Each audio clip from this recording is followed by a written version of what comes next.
considerando a liberdade cristã. A liberdade nos torna livres para seguirmos a Constituição do céu.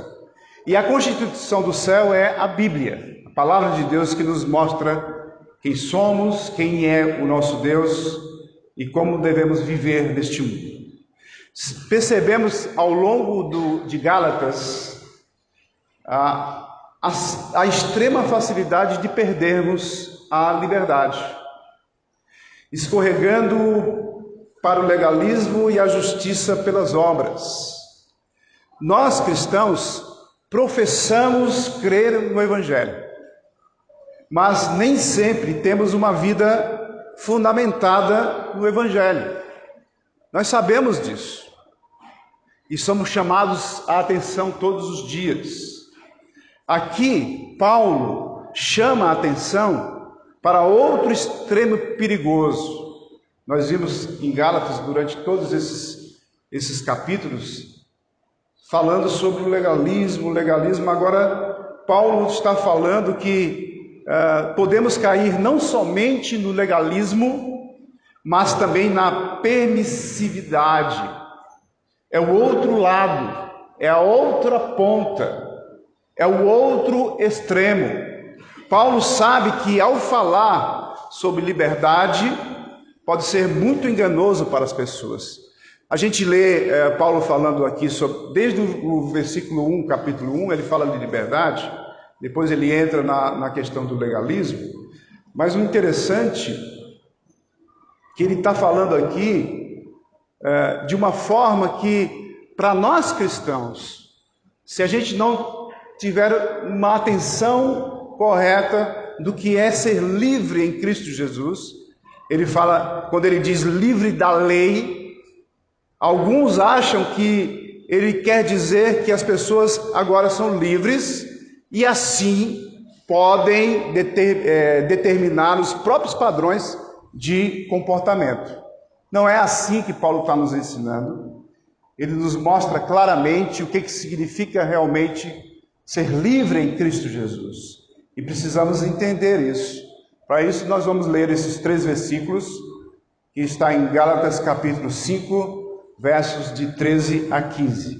Nós não fecharemos totalmente o entendimento disso, mas ao longo que vamos observando a palavra, nós vamos entendendo cada vez mais quem somos, o que devemos fazer com a nossa vida cristã, como devemos nos comportar, como devemos mudar o nosso coração voltado para o Evangelho. Gálatas capítulo 5, versos de 13 a 15 diz: Porque vós, irmãos, fostes chamados à liberdade, porém não useis da liberdade para dar ocasião à carne.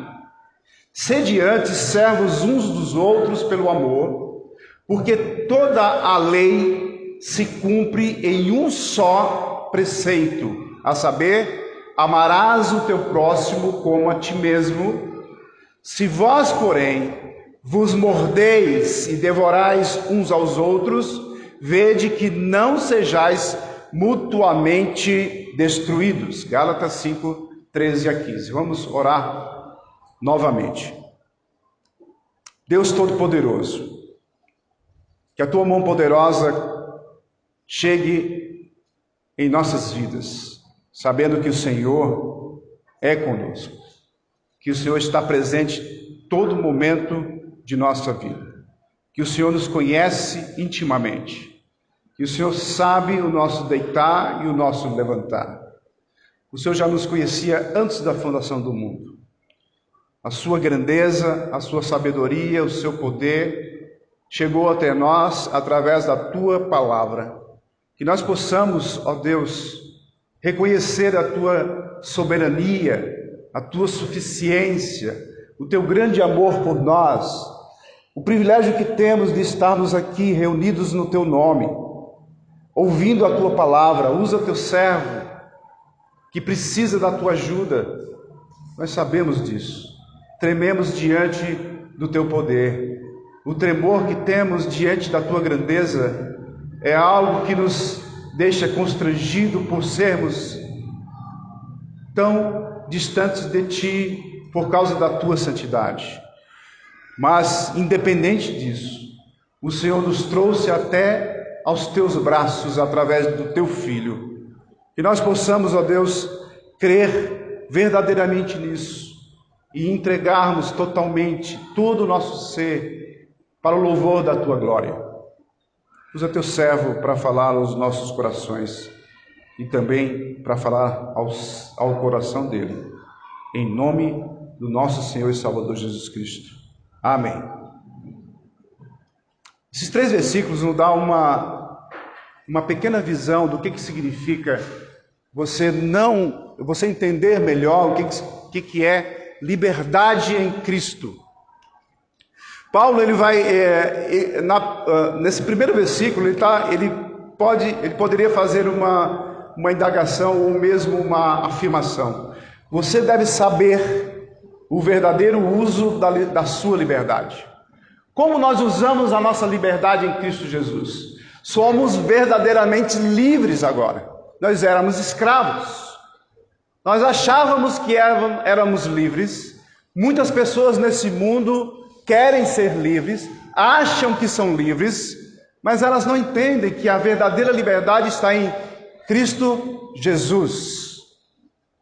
Versículo 13 fala sobre isso. Mas antes da gente observar melhor, alguns defendem que Jesus aceitava todo tipo de conduta. Se Jesus foi o que os libertinos dizem, ele foi um fracasso, pois seus discípulos mais chegados, seus apóstolos, se tornaram o oposto do que ele queria, se ele quisesse isso, que as pessoas fossem libertinas. Obrigado. Mas não é isso que a gente vê. Não é isso que a gente vê nas atitudes, por exemplo, de Pedro. Pedro passou a ensinar que a vida nas paixões carnais era pecaminosa. Nós vemos isso em 1 Pedro capítulo 1, versos de 13 a 19. João passou a dizer que a paixão pelas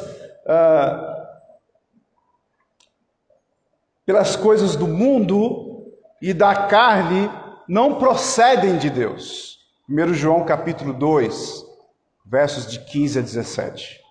E Tiago condenou o mundanismo. Tiago 4. O autor de Hebreus, por exemplo, disse que temos que lutar até o sangue contra o pecado que nos rodeia. Nós falamos um pouco sobre isso pela manhã na escola dominical. O pecado nos aflige. Nós somos pecadores, mas temos que buscar a santidade todos os dias da nossa vida. E o autor de Hebreus fala isso. Nós temos que ir até o sangue, ainda não chegou até o sangue. E isso a palavra parece ser forte para nós, porque se ainda não chegou até o sangue, como é que vai ser?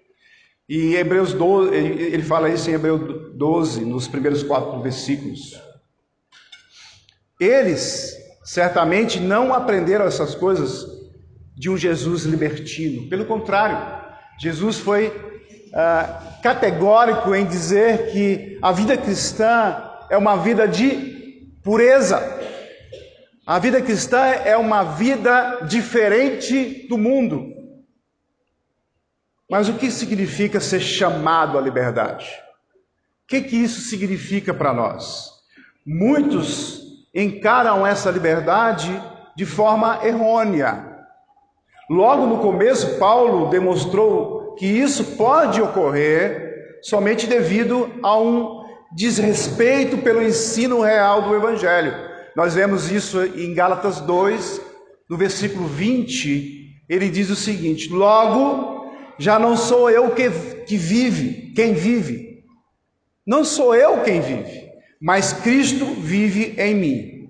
Quando a gente entende melhor a respeito desse versículo, nós não desrespeitamos aquilo que entendemos. Pelo contrário, eu vou fazer aquilo que Paulo está dizendo. Eu vou tentar com a ajuda do próprio Espírito que está em mim, viver Cristo em mim. E esse viver, ele continua, que agora tenho na carne, vivo pela fé no Filho de Deus, que me amou e a si mesmo se entregou por mim. Ele tinha essa convicção que nós temos e devemos ter, que é o próprio Evangelho. Temos liberdade de fazermos como Cristo, exercendo liberdade nele. Qual é a nossa liberdade? A liberdade que Cristo tem, que Cristo teve.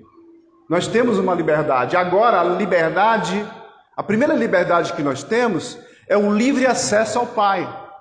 Essa é uma liberdade que não tínhamos, que nem os judeus tinham. Já pensou nisso?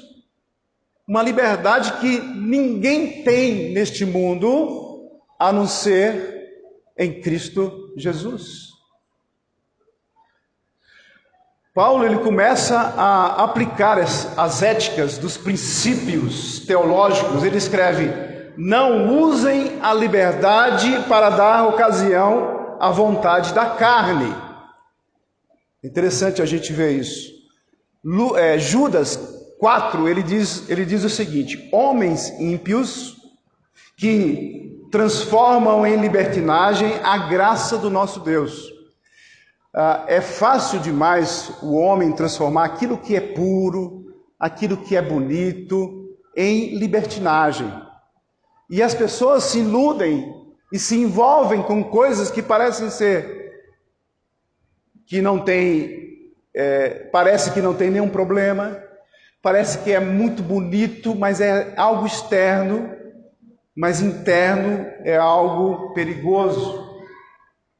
E esses homens ímpios que Judas está falando, que estavam constantemente nas igrejas primitivas, eles estavam tentando minar a verdade absoluta do Evangelho que liberta. O tipo de liberdade que Cristo dá não é a liberdade para pecar. Ah, mas eu sei disso, pastor. Só que quando muitas pessoas que aceitam Cristo como Senhor e Salvador e sabem que agora estão selados pelo Espírito de Deus, que agora ele não vai perder mais a salvação, ele acha que pode fazer qualquer coisa agora. Mas não é isso que a palavra nos ensina. Nós temos parâmetros importantes na nossa vida cristã, padrões altíssimos que o Senhor Jesus nos colocou. A palavra aqui traduzida como natureza pecaminosa é a palavra no grego sarx, que é carne. E quando você lê em alguns contextos carne, ele está falando de natureza pecaminosa. E nós carregamos a natureza pecaminosa todo o tempo, enquanto estivermos neste mundo. Mas a nossa luta é constante. A carne denotando simplesmente a natureza humana. Quem somos nós? O problema é que muitas vezes nós achamos que estamos livres para fazer o que quiser e nada vai nos contaminar depois de aceitar Cristo como Senhor e Salvador. Não, eu sou forte. Não, eu posso chegar até perto do pecado. Eu posso passar pelo pecado e eu não vou cair. Mentira. Mentira. Quando você tem contato com o pecado, você não é tão forte para resistir, porque a velha natureza ainda está lutando com você constantemente. E você não vai resistir. E você poderá cair, como o homem segundo o coração de Deus caiu. Tão forte. Que louvava a Deus de uma forma especial. No entanto, caiu. Separada da influência divina, inclinada ao pecado e oposta a Deus. Isso é a carne. Isso é a velha natureza que nós carregamos. Quem me livrará do corpo dessa morte? Paulo, ele fala isso. Ele sabe que ele está carregando o corpo da morte constantemente e a luta dele é grande. No entanto, ele chega a um ponto em que ele diz que agora é só Cristo em minha vida. Pode vir o que vier. Só Cristo está em minha vida. E isso é um exemplo para nós. Só Cristo tem que estar nas nossas vidas. Tiago nos diz que nós somos enredados nos nossos próprios desejos. Já falamos isso na preleção passada. Tiago 4:1 diz: de onde procedem guerras e contendas que há entre vós? De onde, senão dos prazeres que militam na vossa carne, na vossa velha natureza? E o que o Evangelho nos ensina? Que Deus é tão santo, que nada menos que o pagamento completo pelos pecados e a justiça perfeita de Cristo pode satisfazê-lo. Foi Cristo o suficiente, mas nada menos do que Ele. O próprio Filho, com todo o seu esplendor, com toda a sua glória, com todo o seu poder, que fez todas as coisas, que era Deus, estava com Deus. Ele próprio veio para satisfazer o que era necessário para o Pai, para tirar o pecado deste mundo. No entanto, o Evangelho nos ensina também que Deus é tão amoroso que podemos receber essa justiça perfeita agora e apresentar-nos inteiros perante os seus olhos. Ele nos vê e Ele nos vê perfeito, mesmo com a nossa velha natureza. Isso é fantástico, isso é além da nossa compreensão. Isso nos dá um prazer imenso de poder dizer: olha, agora eu sou de Cristo, e nada vai mais nos separar do amor de Deus. Nada. Portanto, o Evangelho nem nos leva a viver uma vida culpada. Eu não posso me sentir mais culpado, mesmo com a nossa velha natureza. Porque o inimigo tenta dizer: você é culpado, você é culpado, você é culpado. Você caiu, você errou hoje, você erra amanhã, você erra todo dia, toda hora, todo minuto. E o inimigo vai ficar constantemente te cobrando, te cobrando, te cobrando. Mas nós temos um advogado lá ao Pai, junto ao Pai, que nos defende constantemente e diz para o Pai: olha, eu paguei o preço do pecado dele. Eu não preciso mais me sentir culpado. E quando nós nos sentimos culpados, nós abandonamos uma realidade cristã que nos fortalece. E ficamos enfraquecidos. E caímos todos os dias, separados do Deus vivo, por causa do pecado e da liberdade que nós não compreendemos corretamente.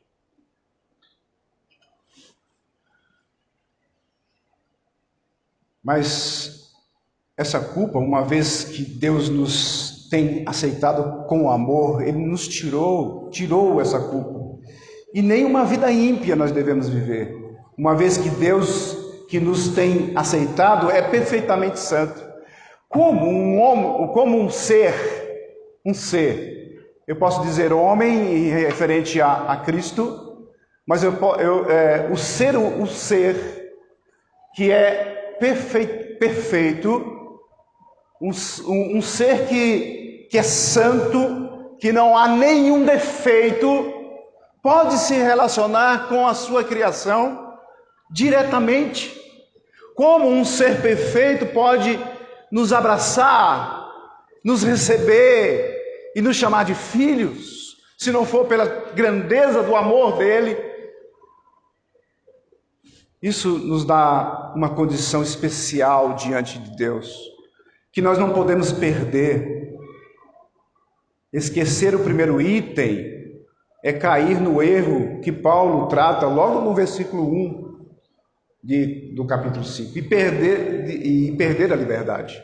Perder a liberdade. Esquecer o segundo é cometer o erro do versículo 13, abusar da liberdade. Eu não posso abusar da liberdade. Sou salvo, sou selado, não perco mais a salvação. Estarei a eternidade com Deus, portanto agora eu vou fazer o que eu quiser. Não! Nós vemos muitos cristãos hoje nos nossos dias que acham que pode fazer tudo porque já estão salvos. Mas não, irmãos. E sutilmente na nossa vida, dia após dia, nós estamos fazendo muitos erros e nem percebemos. Nós pecamos e nem percebemos.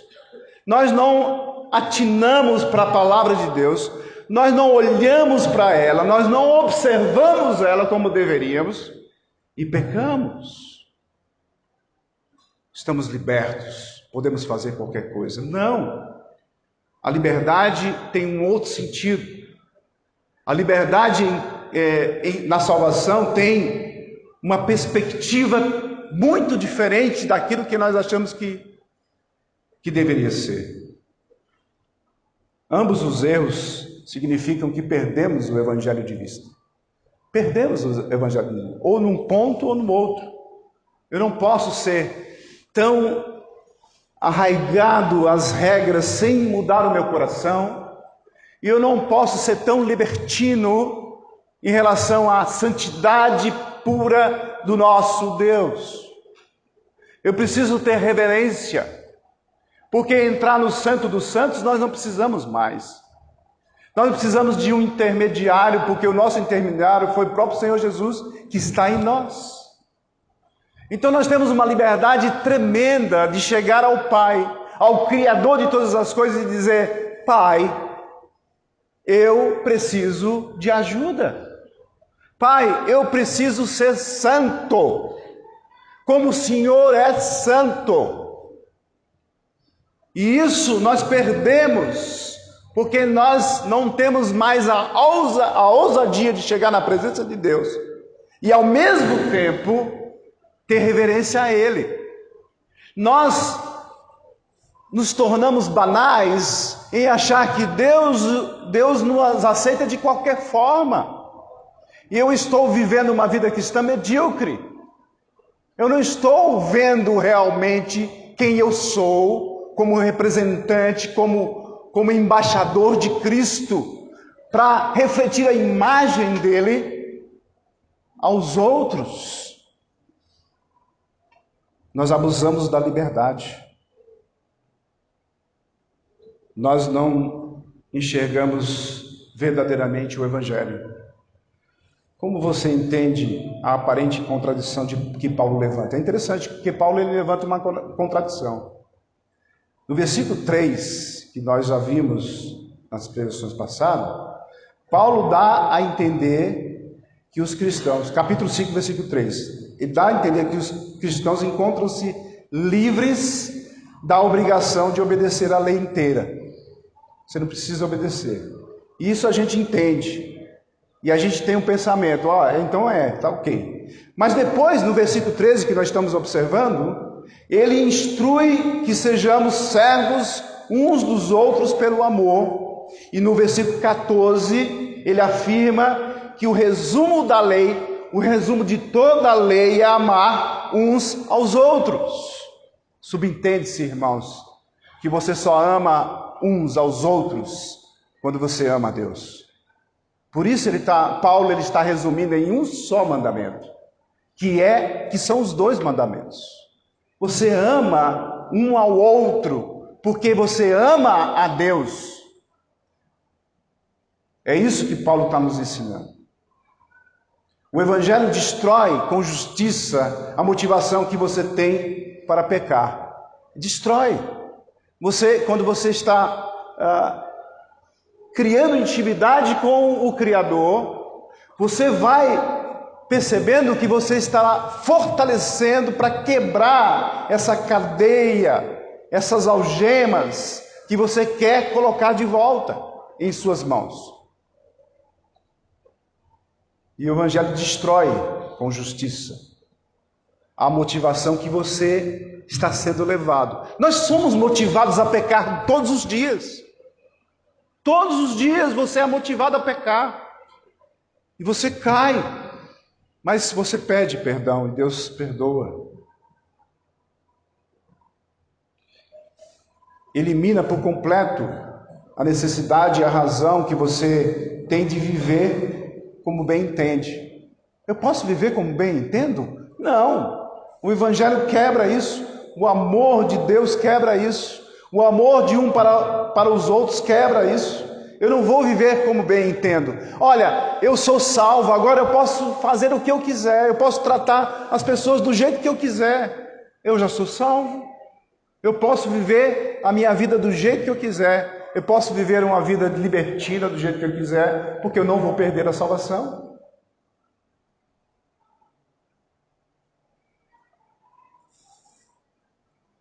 Qualquer pessoa que insiste em dizer que o Evangelho nos encoraja a pecar simplesmente ainda não o entendeu, nem começou a experimentar o seu poder.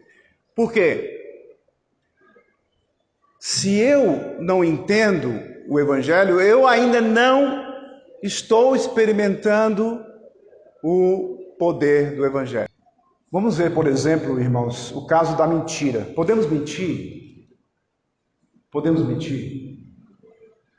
Quando você faz essa pergunta, a resposta é sim, nós mentimos.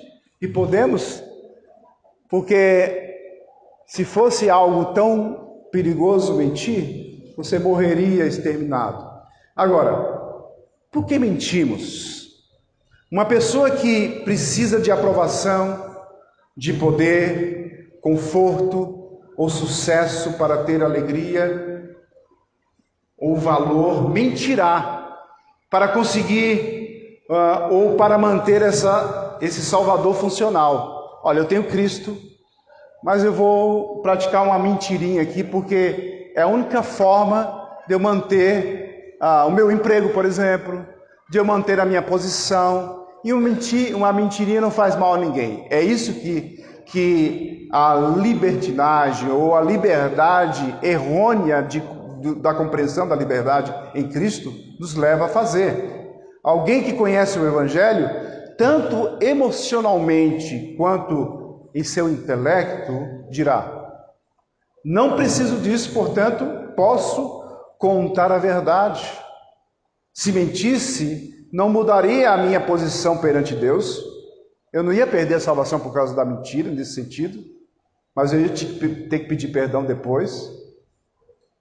Mas eu sou livre para mentir, sim. Mas não tenho nenhuma necessidade de mentir. Eu não tenho necessidade, porque haveria de mentir e fazer isso?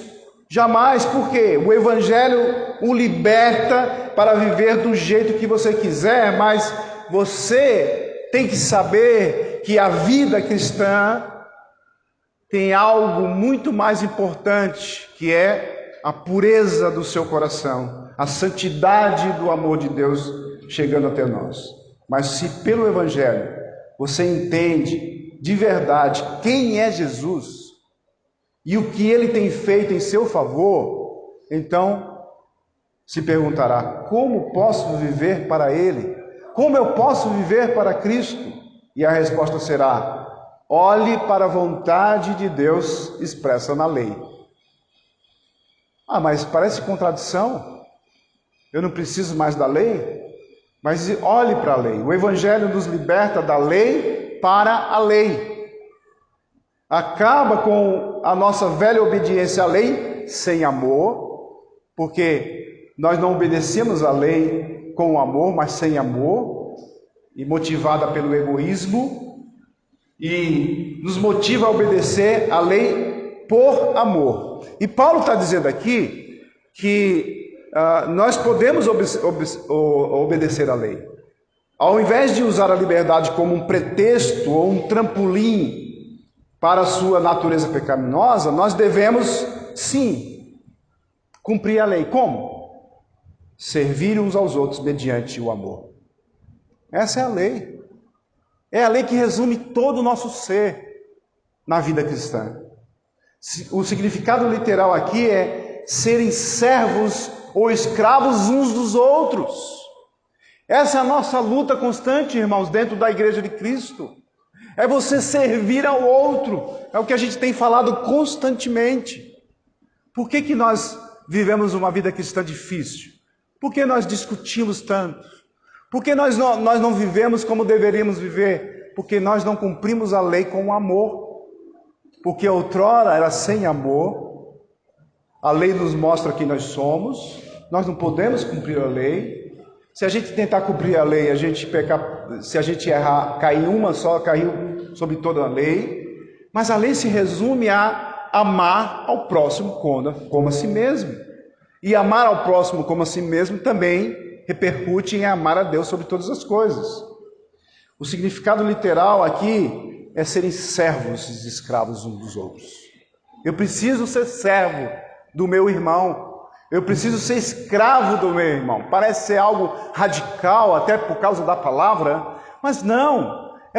O Senhor nos ensina através da sua palavra isso. Eu preciso servir ao outro. Enquanto eu não ter essa visão clara, eu não vou viver o Evangelho.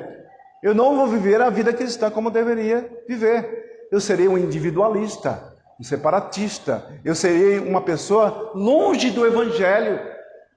Eu serei um 8 ou 80. Eu serei muito legalista ou eu serei muito liberal. Eu não viverei a vida cristã como eu devo viver. Após dizer aos Gálatas para permanecerem firmes, Paulo, na sua liberdade em Cristo, Paulo não está agora se contradizendo, não. Ao dizer que deveriam se tornar escravos num sentido de escravidão à lei, Cristo nos libertou de um tipo de cativeiro que é pesado e opressivo e que resulta em morte e não vida. Mas agora ele diz para os seus leitores servirem uns aos outros em amor e não sob compulsão legalista. Ele orienta que os cristãos gálatas devem obedecer à lei. Mas como entender isso? Temos uma obrigação ou não? Em essência, a resposta é sim. Por um lado, temos a obrigação de guardar a lei, mas por outro, não temos. Sede pelo amor, servos uns dos outros. Você deve usar a sua liberdade amando o próximo. Segundo ponto importante. Você deve usar a sua liberdade amando o próximo. Versículo 14 diz: porque toda lei se cumpre em um só preceito, a saber, amarás o teu próximo como a ti mesmo. Toda lei cumpre o amor, amar o próximo. E é interessante, observe o que ele está dizendo. O que Paulo está dizendo? Ele não, aliás, observe o que ele não está dizendo, melhor, da forma negativa. Não, observe o que Paulo não está dizendo. Ele não está dizendo que para os cristãos que não deixe mais, aliás, não mais existe lei ou padrão ético. Ele não está dizendo isso. Antes ele diz que sirvam uns aos outros, e isso por causa do amor sobre a base da própria lei. E ele não está dizendo que a lei do Antigo Testamento foi agora substituída por algum novo padrão do Novo Testamento, visto que ame o seu próximo como a si mesmo. O próprio Senhor Jesus usou o que precede da lei lá em Levíticos capítulo 19, versículo 18. Abram lá para vocês verem. A lei já existia, o mandamento já existia, mas o mandamento que já existia no Antigo Testamento nos dá uma visão correta de que eu só poderia amar o próximo como a mim mesmo se eu entendesse o Evangelho de Cristo, que veio para ser o Cordeiro que tira o pecado do mundo. Levíticos 19, 18 diz: não te vingarás, nem guardarás ira contra os filhos do teu povo, mas amarás o teu próximo como a ti mesmo. Eu sou o Senhor. Jesus citou esse versículo que está em Levíticos. Não te vingarás, nem guardarás ira contra os filhos do teu povo. Quem são os filhos do teu povo? Somos nós agora. Mas amarás o teu próximo como a ti mesmo. Eu sou o Senhor, assim diz o Senhor. Se olharmos para o versículo 3, voltando para Gálatas 5, versículo 3, Paulo imediatamente acrescenta: vós estáis obrigados a cumprir a lei. Vós justificais pela lei, versículo 4. A obrigação que acabou para o cristão é a de obedecer a lei para ser salvo. Não tem isso para nós. O que é impossível de se atingir. Nós sabemos disso. Paulo nunca disse que a lei tinha sido abolida em algum sentido, nem o Senhor Jesus. Ou que as suas demandas éticas eram agora irrelevantes. Não. Não é irrelevante. Porque a gente vê a citação do Antigo Testamento. Nós sabemos qual é a lei. Assassinato não é, aliás, ainda é assassinato. Adultério ainda é adultério. Roubo ainda é roubo. Então, de fato, a Escritura declara, lá em Jeremias capítulo 31, versículo 33, diz: porei a minha lei no íntimo deles e escreverei nos seus corações. Serei o Deus deles e eles serão o meu povo. Jeremias 31, 33. Isso é o que acontece nos corações daqueles que creem. Isto é, eles devem cumprir verdadeiramente a lei. Não como aqueles que buscam justificar através das obras, mas como aqueles que foram justificados através da fé em Cristo Jesus. Mas agora que estamos salvos por completo e somos livres pela graça, estamos salvos mais obrigados do que nunca a obedecer a lei. Por quê? Porque temos mais motivos para amar a Deus do que antes. Muito mais motivo. O amor brota da fé e da esperança do Evangelho. Transborda o amor e serviço para o nosso próximo, em vez de usá-los nos servir. Eu não vou esperar que eles nos sirvam, mas que eu sirva primeiro, use a minha vida como prioridade para servir. Esse é o nosso desafio hoje na vida cristã. E amar o nosso próximo é toda a lei que se resume numa só ordenança. Versículo 14. Ou seja, os cristãos estão livres da lei como modo de conquistar mérito diante de Deus, mas não como forma de agradar a Deus. Eu agrado a Deus quando eu amo o próximo. Eu agrado a Deus quando eu sirvo o próximo. Você está com o seu próximo de lado. Quem é o nosso próximo? É o que está próximo. É o que precisa sempre de ajuda. Todos nós precisamos de ajuda, irmãos. Todos nós necessitamos de uma palavra. Todos nós necessitamos de falar o que estamos sentindo. Nós perdemos isso. Nós não conseguimos falar para o outro o que nós estamos sentindo. Nós vivemos uma vida cristã medíocre, porque parece que nós não confiamos mais uns nos outros. Nós somos cristãos, selados. O Espírito de Deus está em nós, modifica a nossa vida constantemente, nos faz crescer, amadurecer na vida cristã, no conhecimento de Deus. Como eu vivo uma vida cristã assim? Sem confiar um no outro? Não é assim. Nós temos que ser irmãos, verdadeiramente irmãos. É isso que Paulo nos ensina constantemente.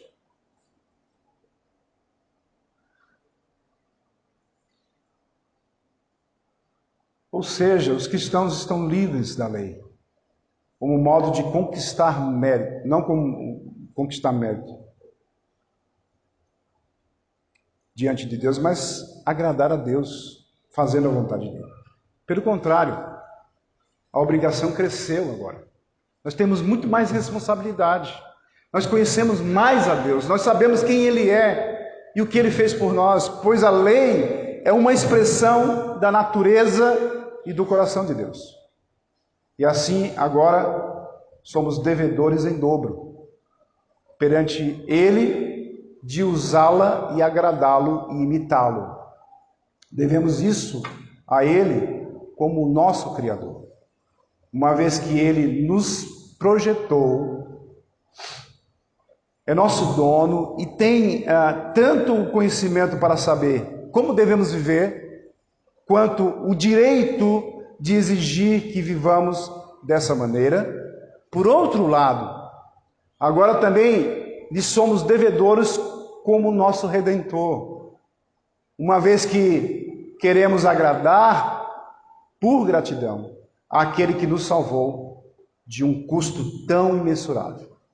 Terceiro lugar, você deve usar sua liberdade evitando contendas.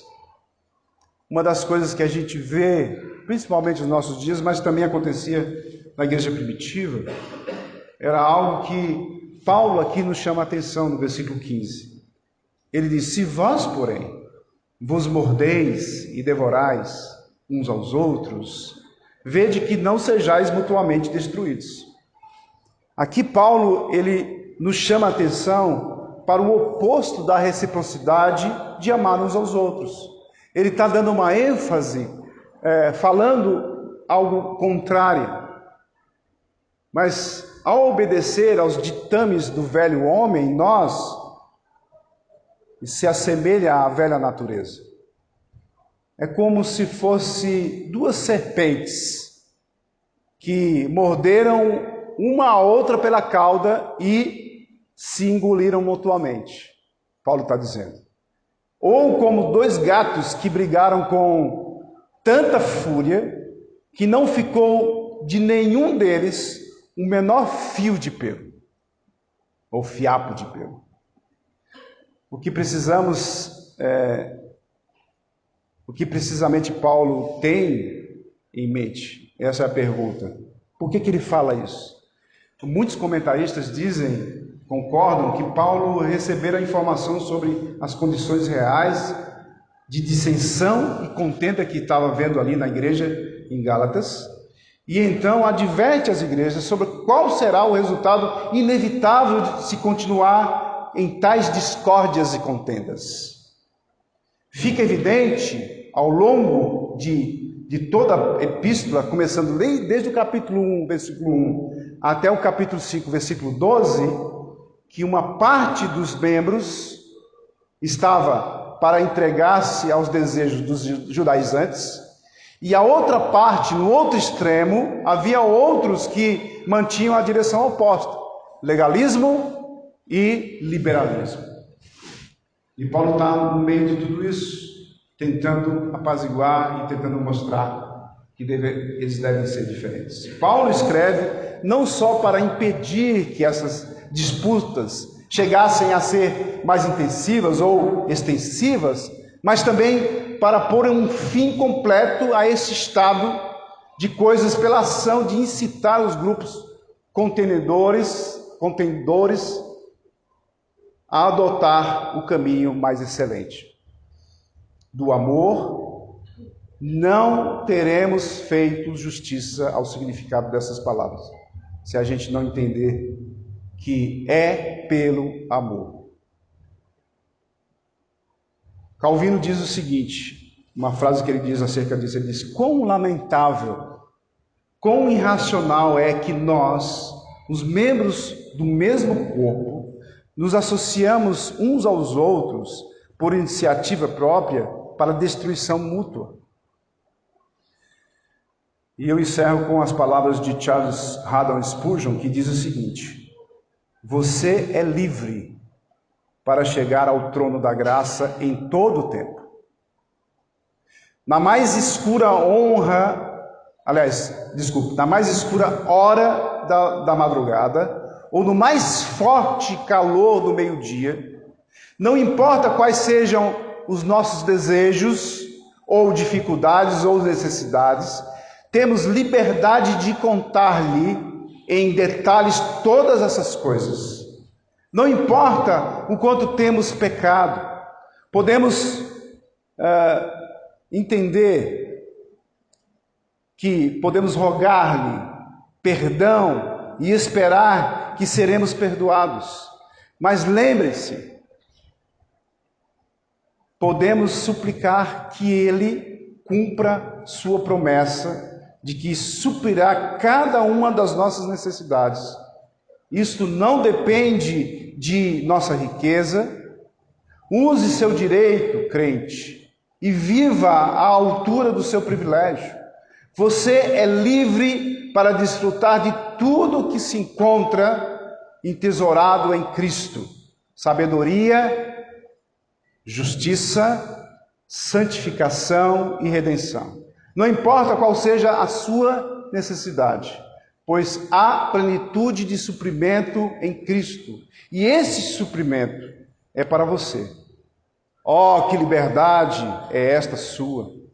A sua herança inclui liberdade da condenação, liberdade para receber as promessas, liberdade para achegar-se ao trono da graça e liberdade para entrar no céu. Palavras de Charles Haddon Spurgeon. Irmãos, nós precisamos ter atitudes para mudanças em nossas vidas. Nós precisamos confiar no Deus que nos alcançou. Nós precisamos ter a certeza da sua presença. Nós precisamos ter a certeza de que nós estamos livres de condenação. Nós precisamos ter a certeza de que temos que observar o Evangelho verdadeiramente para a gente andar corretamente. E uma das primeiras coisas que devemos fazer para cumprir a lei é amar uns aos outros, como Deus nos amou. Se eu não fizer isso, eu não vou viver uma vida cristã plena. Eu não vou viver uma vida em abundância, como o próprio Senhor Jesus nos ensina, como o próprio Deus nos ensina através dos seus servos. Eu não vou viver uma vida plena. Eu vou viver uma vida medíocre, uma vida triste, abatida. O que mais nós devemos buscar hoje nas nossas vidas é a unidade, o amor que nos une, a mesma fé, o mesmo Senhor, a vida em Cristo Jesus. Que essa liberdade que nós temos seja uma liberdade pura, uma liberdade de dizer: agora eu posso sim chegar a Deus e dizer: Senhor, eu preciso do Senhor, nisso e nisso.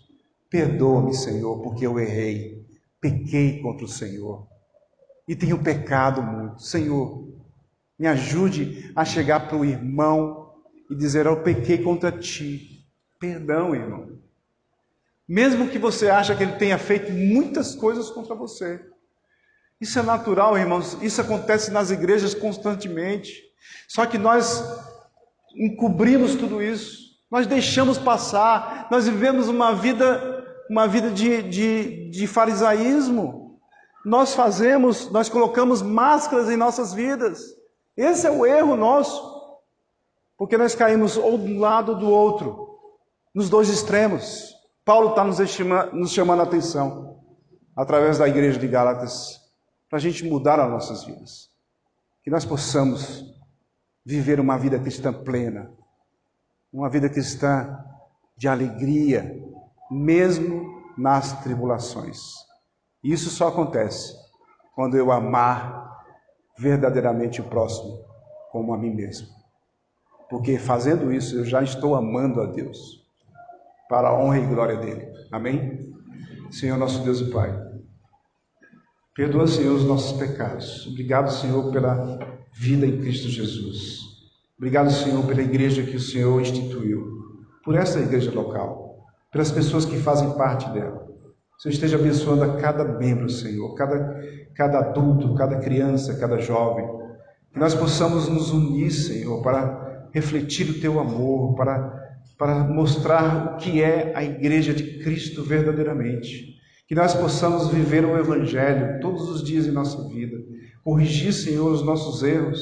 Dia após dia, nós somos pecadores, nós erramos, nós caímos constantemente, nós desagradamos ao Senhor. mas o Senhor está nos aguardando a pedir perdão, e o Senhor nos perdoa, o Senhor nos corrige, o Senhor nos mostra como devemos ser. Ajuda do Senhor a ser verdadeiramente cristãos, porque a palavra cristão e o seu significado está sendo perdido. Quem somos nós diante da tua presença? Filhos de Deus, filhos, verdadeiramente filhos, herdeiros de tudo aquilo que o Senhor tem prometido. No entanto, vivemos como mendigos ou como pessoas jogadas na sarjeta.